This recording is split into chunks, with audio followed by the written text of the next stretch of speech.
அனைவருக்கும் வணக்கம். ஸோ நம்ம வந்துட்டு போன வீடியோவில் பார்த்துருந்தோம் எப்படி எழுதுறதுன்னு. ஸோ நம்ம வரிசையாக ஒவ்வொரு வீடியோ நம்ம போட்டு வருவோம். நீங்கள் ஒவ்வொரு வீடியோ பார்த்து பார்த்து புத்தகத்தில் இருந்து நீங்கள் வந்து ப்ராக்டிஸ் பண்ணிக்கோங்க. இப்போ நம்ம வந்துட்டு எப்படி எழுதுறதுன்னு நம்ம கற்றுக்க போகிறோம். ஈனா நெடியில் வரும், ஓகேங்களாங்க. ஸோ இப்போ நம்ம எப்படி எழுதுறது நம்ம பார்க்க போகிறோம். ஸோ இப்போ பாருங்கள், இப்படி போட்டுமா, அப்புறம் இப்படி ஒரு எழுத்துக்கோங்க. ஸோ அதே தான் இப்படி கீழே ஒரு நடுவில் இங்கே ஒரு புள்ளி, இங்கே ஒரு புள்ளி. இது தாங்க இந்த தான் வந்துட்டு நெடில், ஓகேங்க. ஸோ இப்போ வந்துட்டு இதே தாங்க எழுதணுமா, எழுதிட்டு போட்டு 2 புள்ளி. இதேமாரி தாங்க தமிழ். இதெல்லாம் வந்து பேசிக்கும். ஸோ நீங்கள் பேசிக் பழகிட்டாலே இது போதுங்க.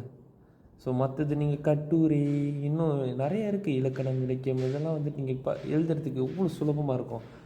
ஸோ நான் உங்களுக்கு சொன்ன மாரி தாங்க, ஒரு புத்தகத்தை ஒன்று நீங்கள் தயார் பண்ணிக்கோங்க. தயார் பண்ணிவிட்டு இதுமாரி நீங்கள் எழுதி நேரத்தை வீணாக போகிறதுக்கு நீங்கள் இந்தமாரி எழுதிக்கிட்டிங்கன்னா உங்களுக்கு ஒரு விஷயத்தை ஒரு புதுசாக ஒன்று கற்றுக்கின மாரியே இருக்குங்க.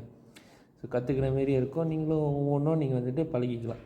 ஓகே, நீங்கள் வந்துட்டு சின்ன பிள்ளைங்களாக இருந்தால் சரி, இப்போ தமிழ் கற்றுக்க ஆர்வம் சிறிதளவு இருந்தால் கூடியவங்க நீங்கள் இதை வந்து பார்த்து கற்றுக்கலாங்க. சிறிதளவுக்கு உங்களுக்கு ஆர்வம் இருந்தாலே அது பெரிய சாதனை தாங்க. ஆர்வம் இருந்தாலே அது செய்ய உங்களுக்கு தோணணும்.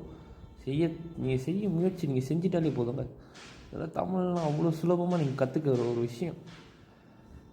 அதனால தான் நான் அதை வந்து முயற்சி எடுத்து நான் செஞ்சுக்கிட்டு இருக்கேன். ஏன்னா நான் தமிழ் ரொம்ப ஆர்வங்க எனக்கு. அதனால் எனக்கு சொல்லிக் கொடுக்குறது நான் ஆர்வம். ஸோ இந்தமாரி தாங்க நீங்கள் எழுத வேண்டியது. ஒவ்வொரு வாட்டி நீங்கள் எழுதமுல சொல்லி எழுதிக்கோங்க அப்படின்னு.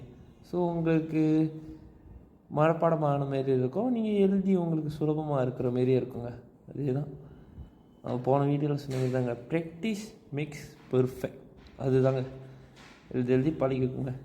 பெற்றோர் பேரண்ட்ஸ் இதெல்லாம் பார்த்துட்ருக்கீங்கன்னா பிள்ளைங்களுக்கு அந்தமாரி நீங்கள் எழுதி கொடுத்தா கூட பிள்ளைங்க பார்த்து எழுதி ஒவ்வொரு நாளைக்கும் ஒன்று நீங்கள் கற்றுக்கிட்டா கூடயும் சுலபமாக நீங்கள் கற்றுக்கலாங்க. சரிங்களா? நன்றி, வணக்கம்.